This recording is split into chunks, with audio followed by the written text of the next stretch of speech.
Good morning, ladies and gentlemen, and welcome to the show. Glad to have you guys here on this 11th, Monday, the 11th of December, 2023. Thank you for tuning in. It's kind of dark in here right now, a little bit. There's no light coming in the windows, so my camera is like fluttering a little bit. As you can see where my shoulder is here. I ain't worried about it. At least my face is on here steady anyway today. I'll tell you why it's dark. There's one hell of a storm moving through right now. Big wind. Probably a 50-mile-an-hour wind we're going to be getting. Lights could go out, So I'm getting this show in before the lights go out. Anyway, guys, I'm going to tell you something. Some people out there right now are selling their physical silver. Just want to say something. If you're selling your physical silver right now and you don't need the money, now if you need the money, it's a different story. But I'm going to call you a noob if you're selling the stuff right now and you don't need the money. You're just getting shaken out of the market because you're a little bit frightened or whatever. But that being said, we have seen some dramatic price drops in silver as of recently. And I'm going to talk more about silver when we get to silver. But now we're going to start to take a look at what's going on in the world. Could America have a French-style revolution?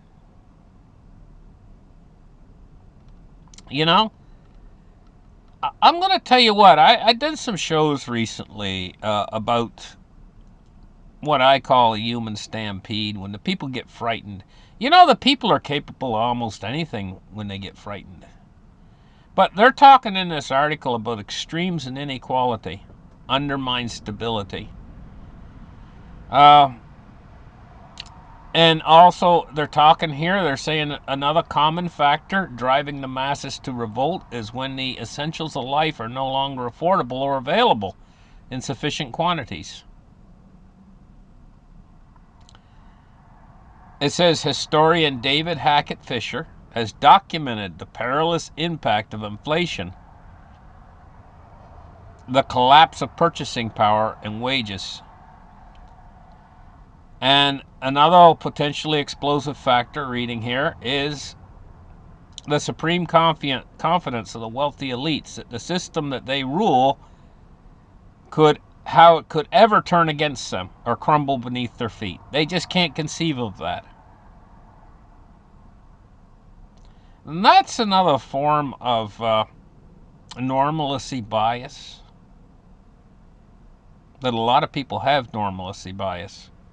Well, it's only natural. You've lived your whole life, I don't know, a lot of people in my audience, probably the median age is at least 40 years old.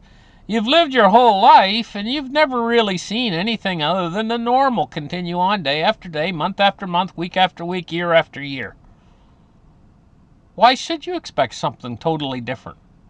It would be irrational for you to think that something totally different would come along like that and just suddenly break the normal. Even during COVID, we had a form, what they called new normal, And COVID had a tremendous impact, but there's things out there that can have a much greater impact and basically dissolve society itself. And another thing that I notice is, and I believe this is true, now this is just my personal opinion, I think there's a hybrid type of warfare being played out right now. Right now. That is like what we heard about in this, what's called the art of war. And it's not necessarily conventional. In fact, when they're working on this hybrid type of warfare, which would be like things like infiltration into a country, so they know everything that's said behind closed doors. And that infiltration nowadays can come in the form of cyber infiltration. How, you ask? Well, they have computer systems that can not only see everything that you type, everything that you say on the internet, but it also comes down to what the world leaders are saying and typing and putting on the internet. And it's awful hard to keep things secret now. To not be spied on by the internet. Because even when they go into their deepest, darkest rooms, somebody might forget and take a cell phone in with them. Well, suddenly everything's online. Because those cell phones nowadays, even if they have super security, it's very difficult. With listening devices, satellites that can read a newspaper now. They can be flying over you and they can be analyzing. We live in a society where it's very hard to keep things secret.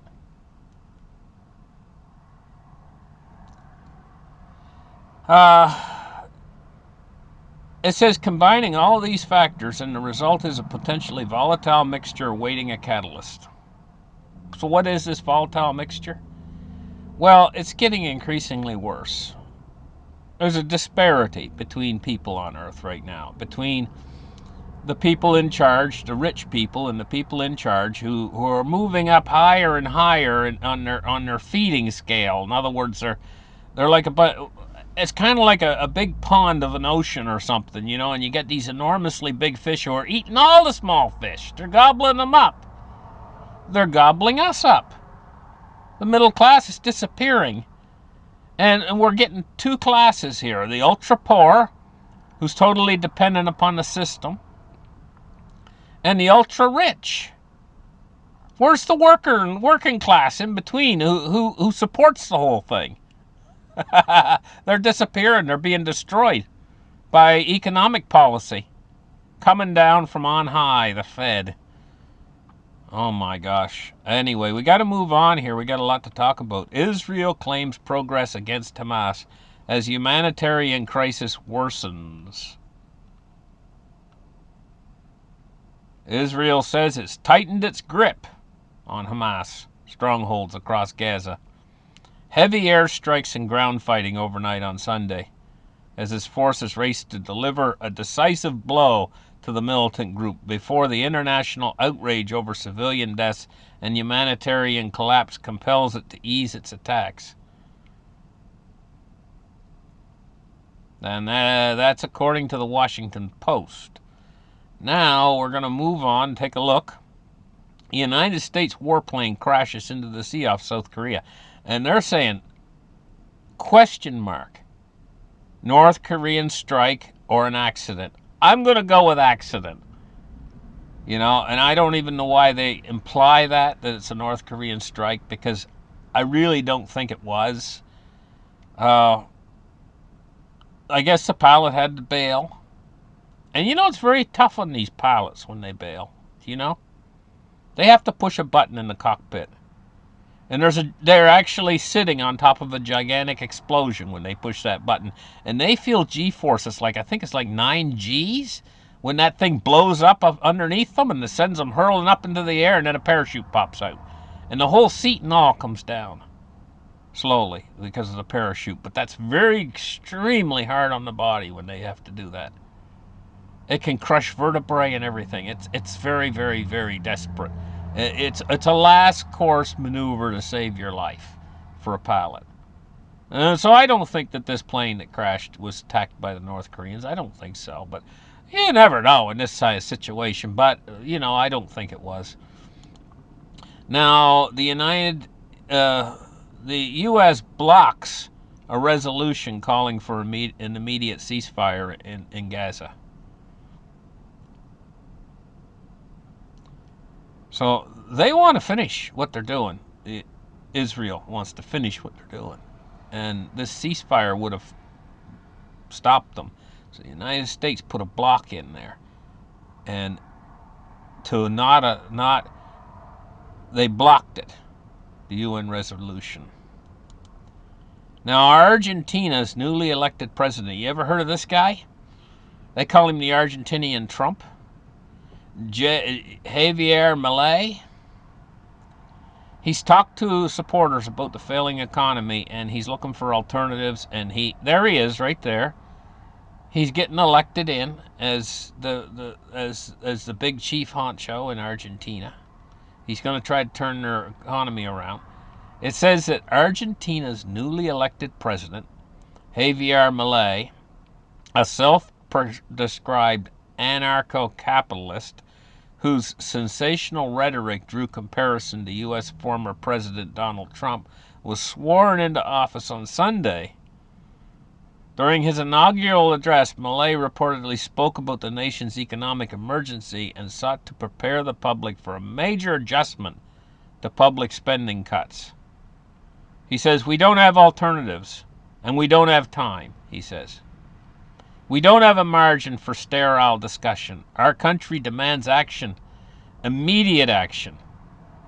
The political class left the country on the brink of its biggest crisis in history, he said, to thousands of supporters in the capital, Buenos Aires.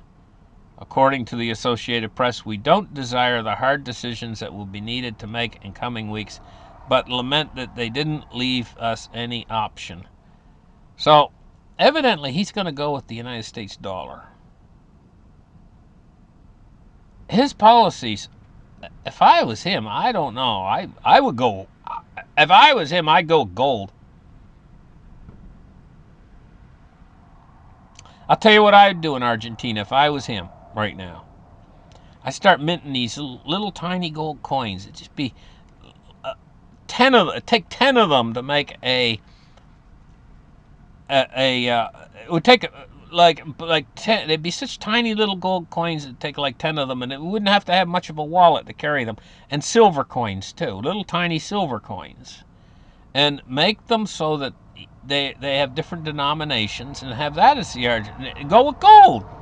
Why not go with gold and silver instead of going with the United States dollar? Why attach yourself to a sinking ship?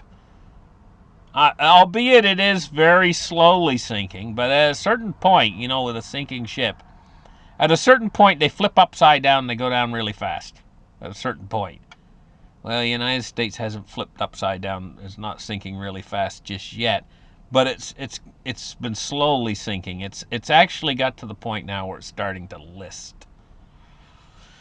And he's going to go with that. Explosions heard in Kiev. Now, this is what I heard about. This is the war in Ukraine right now. Explosions heard in Kiev. Evidently, they're sending these rockets in. Russia is right now.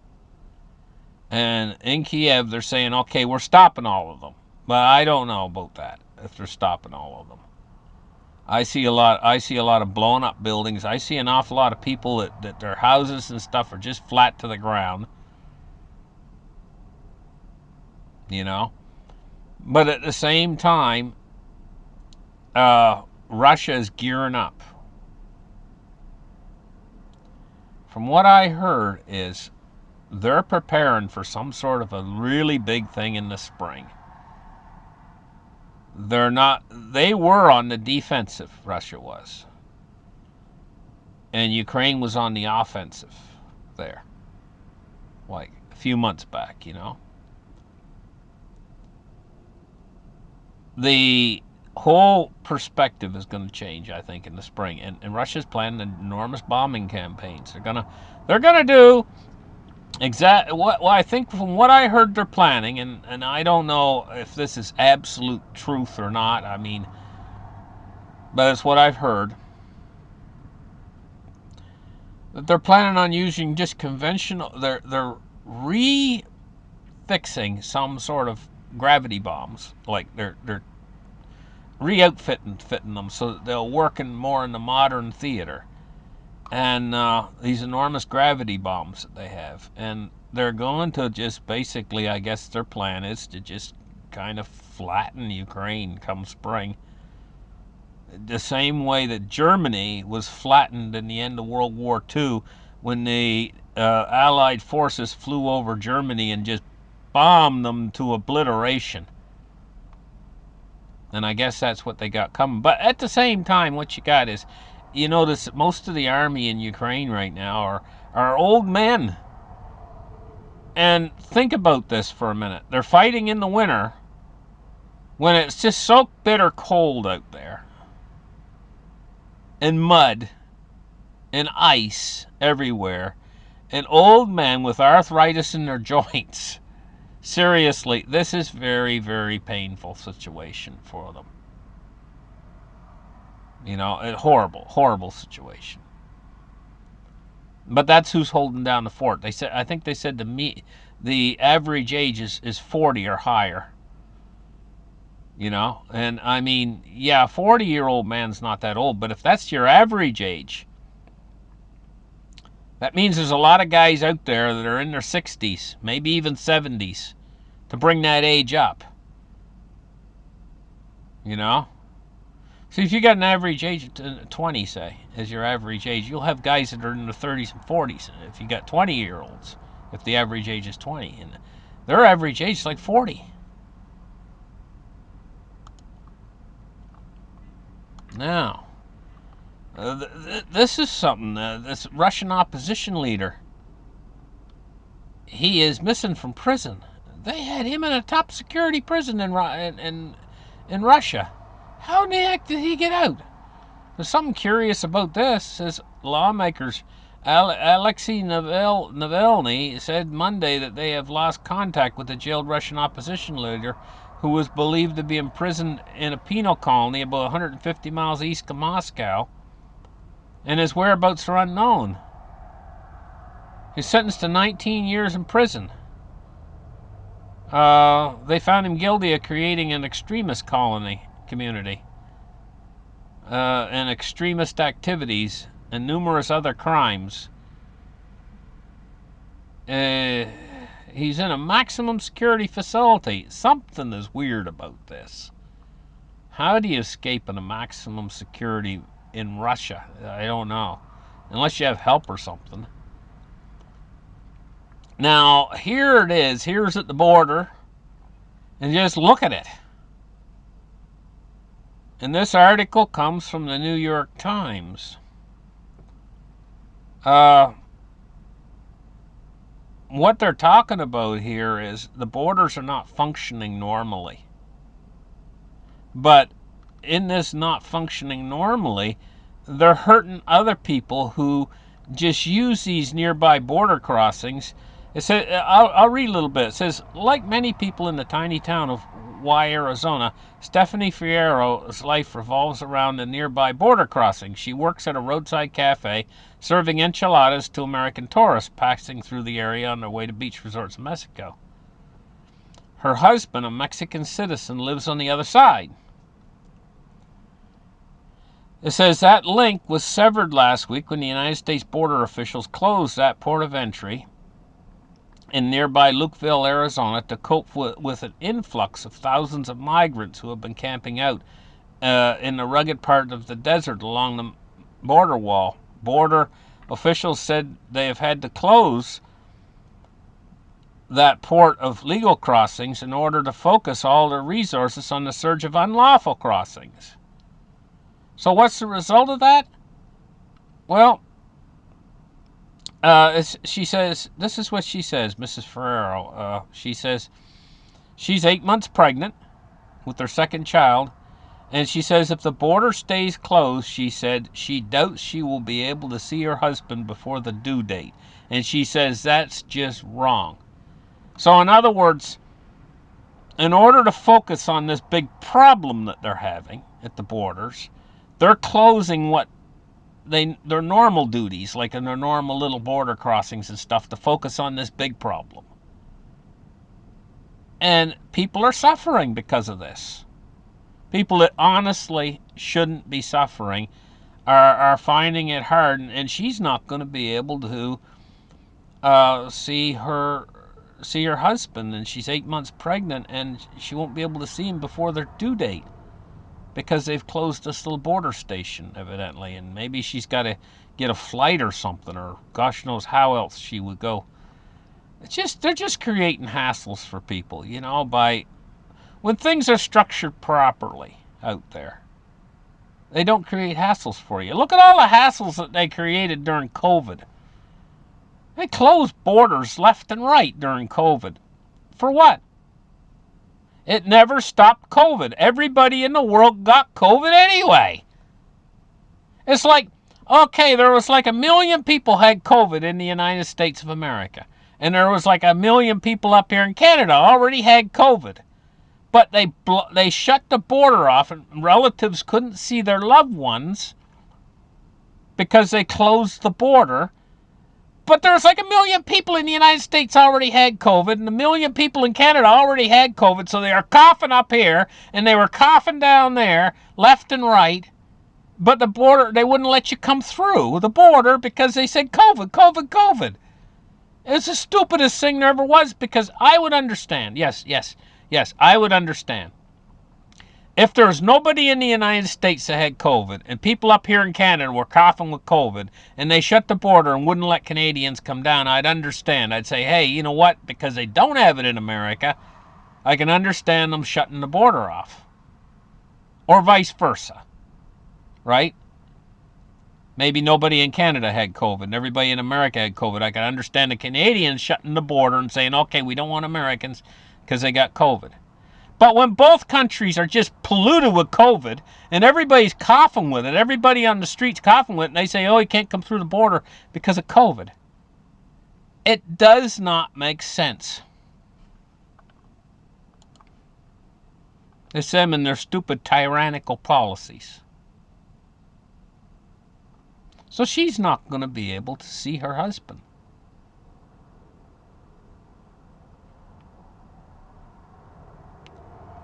And be able to, one of the most important events in their life, and they're not going to be able to witness it. Why? Because of bureaucracy and their stupidity. It's like it's like the old saying, to swallow a camel but strain at a gnat. You know, a gnat is those little tiny fruit fly bugs. It's an old saying. It doesn't make a whole lot of sense. So here we are on silver. Told you guys we'd get around to it. Took forever. You guys been waiting to listen about silver. Okay, the silver price has been dropping rather quickly lately. If it keeps on dropping, I'm here to tell you that in a few more weeks it'll be free. Doesn't that sound great? Keeps on dropping at this precise rate. What would it take, like 2 more months? Or 3 more months, and it would be free. Zero price. Something's wrong with that picture. You think ever going to get free silver? Well, anyway, it's $22.77 this morning. It's down 20 cents on the day so far. They've really overcooked this, guys. This is overcooked right now. We're in overcooked territory right now. They've overdone it. They've overdone the beatdown this time, you know. And I don't know. I think it's over $20 is what the cost to get it out of the ground. And they're down. They've got it right down as close as you want to get to that profit margin. They've cut the profit margin in half, you know. And the miners, if they know better. They know if they go too much lower than that, the miners are not going to mine it. If they get too deep into that profit margin. Well, gold too has been overcooked. It's at 1981. It's down $23 just today alone. Why do they do it? To support the dollar. This is why it's kind of like a second-hand thing. Like the government likes to see it done because it supports the dollar, and they don't complain. But the guys that are doing it, they're walking on tricky territory. You know, the government has to turn a blind eye to what they're doing. Otherwise, they could end up in prison because for spoofing the price, you know. And I think 1 or 2 of them but that's just making an example of somebody, you know. Which they love to do. They love to make an example of somebody. They'll take some poor innocent beau that's doing the same thing that's been done 100 times before, and then they throw the book at him, you know. I'm just so... The way this system is run right now, it's totally unsustainable. There's going to be enormous changes coming. to make a sustainable system again. There has to be. Because this is just, first off, the way our debt's enormously growing and can't ever be repaid. The way people right now are living just off of their credit cards, basically. Everybody's carrying enormous debt burdens. And this can't be resolved. They're just going to have to, on the other side of this. See, right now they're squeezing the. Look, this is the biggest that it's ever been since the Great Depression. The shrinkage of the money supply right now, and this shows the energy behind this thing, and it's going to hit. It's going to hit, and we're right on the front edge of it. And I know it's being delayed and stuff. That's why, because they pumped so much money into the system during COVID. It's taken a while for that to filter its way out. But it's like a spaghetti sieve. You know, the thing you put the spaghetti in and all the water drains out? That's what the money's doing right now. It's in the sieve, but it's getting almost dry now. Look out. Here she comes. Dow Jones Industrial Average today. With Bitcoin is at 41,740. Ethereum 2216, and XRP is 6214. So Bitcoin is down just a little bit from where it was. Dow Jones today is up 93 points at 36,341. Taking a look at crude oil, it's down 46 cents at 70.77. Boy, gosh, this one could really fly up quick. And I'm expecting it to. What's going to make it fly up in price? I'm expecting this war to start to fan out in the Middle East. You know, over the next coming days or weeks. To the north of Israel, probably Hezbollah is probably going to be involved next. They're probably next on the list. And you know the Houthis are in there trying to cut off any shipping coming through the Red Sea. It's a very dire situation that could just spiral out of control into a regional war overnight. We're keeping our eye on it here. Now, we're looking at the yields on the treasuries right now. U.S. 10 years at 4.27. It's up 3.3 basis points. And the U.S. 30 years 4.35. It's up 3 basis points. And taking a look at the dollar index, is strong today. It's went up. It's at 104.22. So we got a strong dollar we're working with.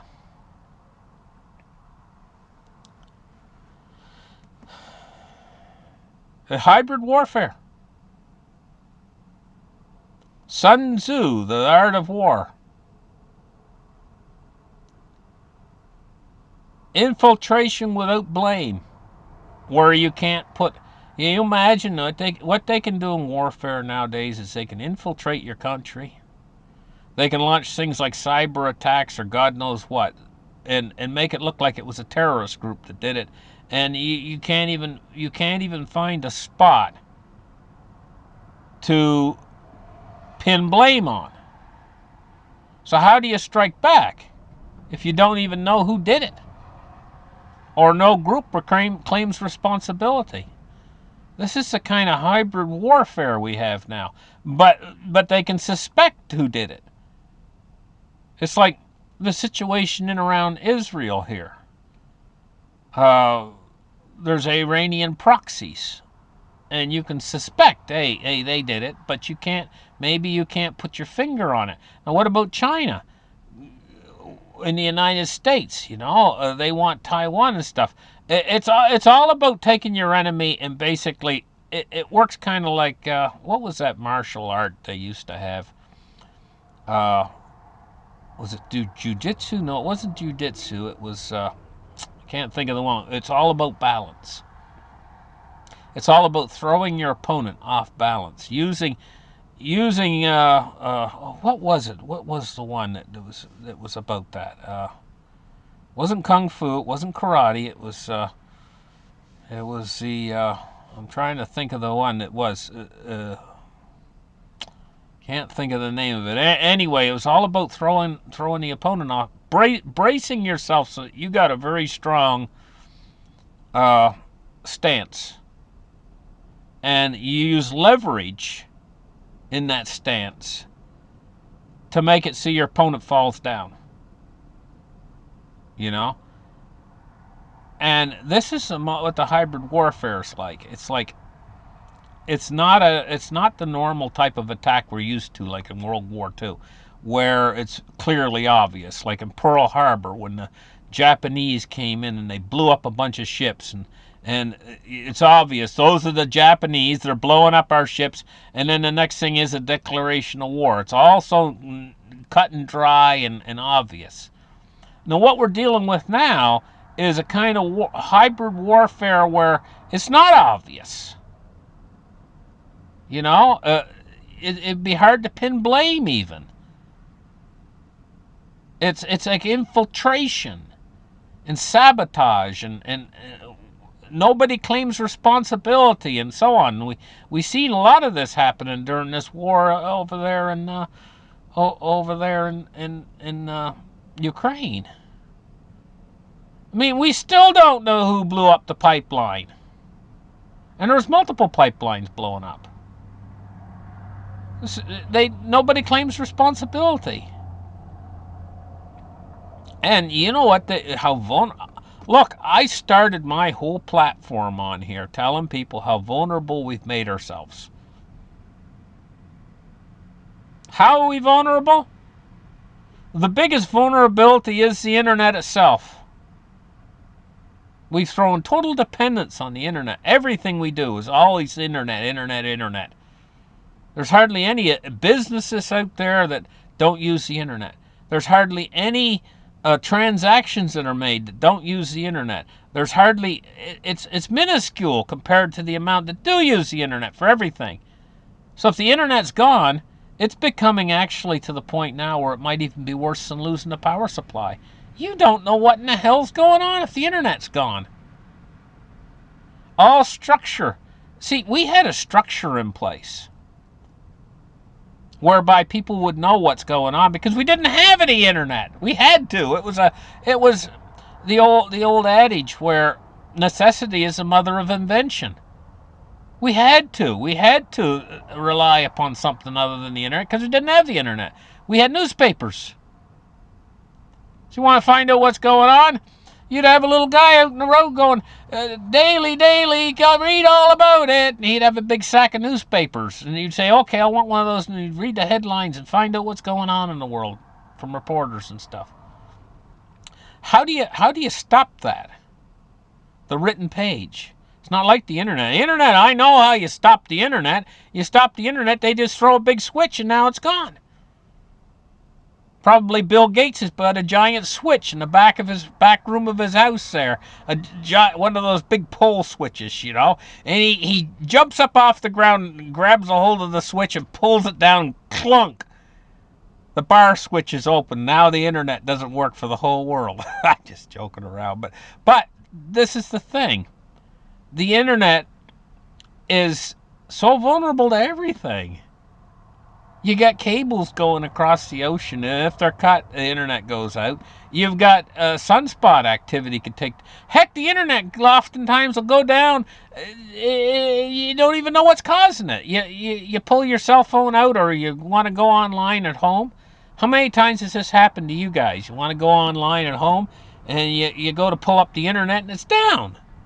And nobody even questions it. You say, well, it's going to be down for a few hours. I'll go do something else. I was going to check my email, but I'll go do something else. You know, and I remember a time when the internet was first starting, it was down more than it was up. And maybe that gives me this sense of vulnerability of the internet. The fact that when it was down more than it was up. Now it's up far more than it's down. But can you imagine you wake up some morning and the internet's off? And you say, well, it's just normal. That's normal. I've always said the internet go out 100 times on me here. It'll be back up by noon. It doesn't come back up. And it's not just out right in your little local. It's not just your ISP provider in your local community that's down. It's the whole world that's down. And you notice down the gas pumps, they can't pump the gas because the internet's down. You notice that all the stores are closed that day because they can't do any transactions other than cash. Maybe if one store is open, it might have a sign, we only take cash today, and so on. So the internet's down all that day, and you think, oh, it's coming back on. But what you don't realize, that maybe it's out for the whole continent. And maybe it isn't coming back on. Maybe some sunspot hit. You know? Or maybe it's a bunch of Russians or something, or Chinese or something, or God knows what. And it's gone for good. Or gone for months and months and months. What you'll do is you'll see the world around you disintegrate into chaos, because that's the only thing we have now where everybody knows what's going on, and when people don't know what's going on, they lose their minds. And it's too late now. We can't get a bunch of newspaper companies to start all doing newspapers again, doing it the old-fashioned way. We've kind of left that behind. When we're done with something, we just throw everything in the garbage. This is the way the modern culture works. So all the things, all the printing presses and everything else, they've probably dismantled them all. And yeah, I know there's still newspapers out there, but it's not like it used to be. That used to be the big news. Now it's not any longer. It's the internet. I'm just frustrated with it all, because I realize that our lives depend upon all this, and we're on such shaky ground. Nobody realizes out there what shaky ground we're really on. Thank you guys for listening. I really appreciate you guys, my audience out there. And I'm hoping that you guys are going to be, when this thing really gets nasty, and I know it's going to, that all of you guys manage to make it through in flying colors because you've prepared. And me too. I'm hoping for all of us. Thank you guys for listening. We'll catch you guys in the next show. Have a great afternoon. Bye-bye.